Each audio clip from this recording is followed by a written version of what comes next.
I love working with entrepreneurs who are solving problems that matter.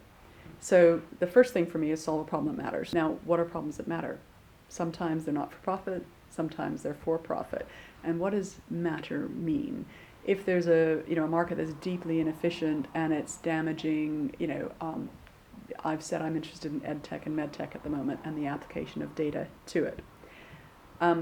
Those are markets that are quite inefficient in a whole number of ways and are still largely offline, and where I think the opportunity is absolutely enormous to transform them phenomenally to the benefit of the consumer enormously. Absolutely changes the way everything works.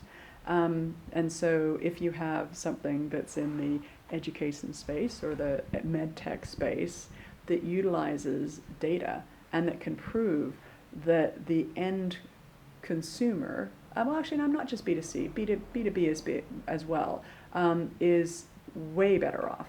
Not just 10% better off, but a factor better off, or several factors better off, then I'm very interested.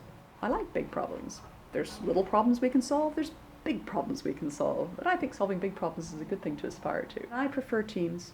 I absolutely prefer teams. If it's a big problem and it's worth solving, it will not be hard for you to attract a team to help you solve it. And the only way that companies work, in my view, and the only way that they scale, is by people who appreciate what an interdisciplinary team can bring and appreciate what others can bring. I wouldn't have been able to do any of my companies if I hadn't been able to attract phenomenal people who are way better than me in all sorts of ways, and appreciate and love what they bring to the party. And I think sometimes there are people who want to solve problems who aren't that great at working with other folks, and I'd prefer to have that risk disproven before I invest. I definitely prefer that to have happened beforehand.